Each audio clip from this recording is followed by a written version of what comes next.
Hello friends. आज हम cognitive development यानी संज्ञानात्मक विकास के बारे में बात करेंगे। संज्ञानात्मक विकास को अवस्थाओं का सिद्धांत भी कहा जाता है। अवस्था के सिद्धांत यानी संज्ञानात्मक विकास के बारे में स्विट्जरलैंड के एक मनोवैज्ञानिक थे जीन पियाजे जी। इन्होंने बताया। जीन पियाजे जी को विकासात्मक मनोविज्ञान का जनक भी कहते हैं।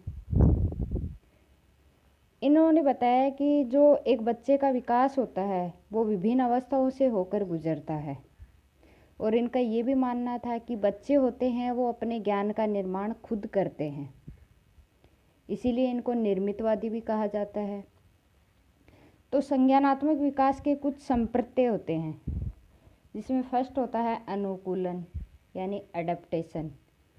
इसमें बालक या व्यक्ति जो भी होता है वो वातावरण के अनुसार अपने आप को ढाल लेता है।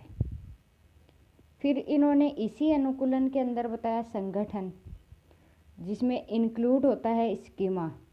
इस स्कीमा का मतलब होता है कि जो मानसिक क्रियाएं हमारी मस्तिष्क के अंदर, हमारे शरीर के अंदर जो मानसिक क्रियाएं होती हैं उसको स्कीमा बोला जाता है।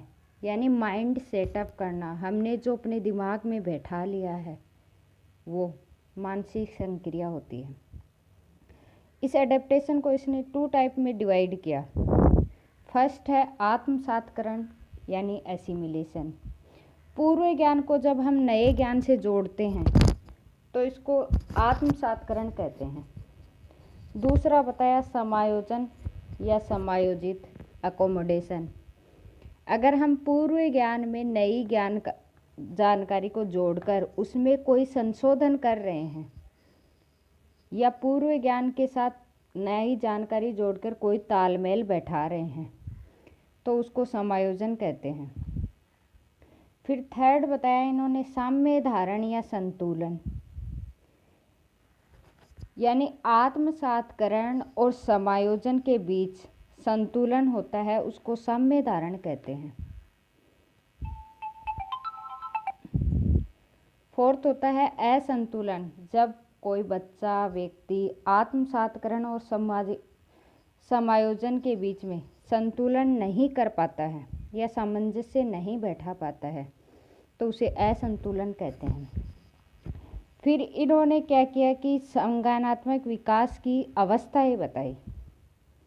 जीन पियाजे जी का मानना था कि एक बच्चा होता है उसमें 4 अवस्थाएं पाई जाती हैं और उन 4 अवस्थाओं के थ्रू वो सीखता है। फर्स्ट संवेदी पेशी अवस्था या गामक अवस्था या सेंसरी मोटर स्टेज। इसका जो टाइम पीरियड होता है वो 0 to 2 ईयर होता है। इसमें बच्चा क्या करता है, ज्ञानेंद्रियों के माध्यम से सीखता है। यानी जो ज्ञानेंद्रियां होती है वो 5 होती हैं। इसमें वस्तु स्थायित्व आ जाता है, यानी ऑब्जेक्ट परमानेंस। बच्चा छिपी हुई वस्तु को ढूंढ लेता है और ये 18 से 24 माह के बीच में होता है। फिर दूसरी है पूर्व संक्रियात्मक अवस्था या सेंसरी, ये प्री ऑपरेशनल स्टेज। इसका जो टाइम पीरियड होता है वो 2 से 7 साल का होता है। इसमें इन्होंने बताया कि बच्चा है वो आने वाली चीज़ों को देख पाएगा, समझ पाएगा, लेकिन उनके प्रति कोई क्रिया नहीं कर पाएगा। इसको प्रतीकात्मक या सिंबॉलिक स्टेज भी बोला जाता है। इसके अंदर इन्होंने बताया कि जीववाद होता है, यानी बच्चा सजीव और निर्जीव वस्तु में कोई अंतर नहीं कर पाता है। यानी एग्जाम्पल, अगर बच्चा आगे चल रहा है तो वो पीछे की तरफ देखता है कि सूर्य भी मेरे पीछे पीछे जहाँ मैं चल रहा हूँ सूर्य भी वहीं आ रहा है।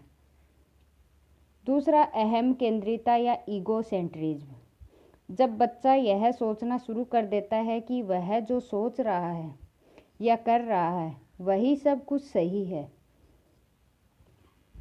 फॉर एग्जाम्पल, एक बच्चे को अगर यदि रात में आइसक्रीम खाने का मन होता है तो उसका तो मन हो रहा है, लेकिन वो साथ में पूरी फैमिली को भी खिलाएगा कि नहीं आपको भी खाना पड़ेगा, क्योंकि अहम केंद्रित है वो। तीसरा है अपलटावी, यानी संख्या, वस्तु या समस्या को उलटना पलटना बच्चे को नहीं आता है। इस स्टेज में मुद्रा संप्रत्य है, दूरी है, भार है, ऊंचाई है आदि की कमी होती है। फिर थर्ड स्टेज है मूर्त संक्रियात्मक या कॉन्क्रीट ऑपरेशनल स्टेज। इसका जो टाइम पीरियड होता है वो 7 से 11 साल तक होता है। मूर्त का मतलब होता है कि बच्चों को हम कोई प्रत्यक्ष वस्तु दिखा रहे हैं या उसके सामने जो चीज़ हम रखेंगे वो उसी को देख के क्रिया करेगा। इसमें बच्चा सामने रखी हुई वस्तु को देखकर ही कुछ कर सकता है, यानी उसी के द्वारा वो अपने नॉलेज को बढ़ाएगा। इसमें चिंतन प्रारंभ हो जाता है, यानी बच्चे में लगभग 9 साल की उम्र में वो तार्किक चिंतन करना प्रारंभ कर देता है। इसको आगमनात्मक तर्कना भी बोलते हैं। इसमें अपलटावी, मुद्रा, जीववाद, भार, संरक्षण आदि का गुण पाया जाता है। एक वर्ड होता है संरक्षण, यानी बच्चे को हम 2 गिलास देंगे, एक की लंबाई ज़्यादा है चौड़ाई कम है और दूसरे गिलास की चौड़ाई ज़्यादा है लेकिन लंबाई कम है। दोनों में पानी डाल के रख देंगे। बच्चा जो लंबा गिलास होता है यानी जिसकी चौड़ाई कम है उसको उठाना पसंद करेगा, क्योंकि उसको ये समझ में नहीं आता है कि दोनों के अंदर पानी बराबर है। वो लंबा देख के ही उसको उठाएगा कि इसमें पानी ज़्यादा है। फोर्थ है औपचारिक संक्रियात्मक अवस्था या अमूर्त स्टेज या फॉर्मल स्टेज। ये 11 साल से ऊपर की होती है। ये संज्ञान की सर्वोच्च अवस्था होती है। इसमें अमूर्त चिंतन प्रारंभ कर देता है बच्चा। चिंतन में क्रमबद्धता आ जाती है, चिंतन में परिपक्वता आ जाती है और इसको निगमनात्मक तर्कना भी कहते हैं। तो दोस्तों ये था संज्ञानात्मक विकास के बारे में जीन पियाजे जी ने बताया था। इससे नेक्स्ट क्लास हम आगे लेके आएंगे लेव वाइगोत्स्की को। आपको ये टॉपिक कैसा लगा कमेंट बॉक्स में बताना। Thank you.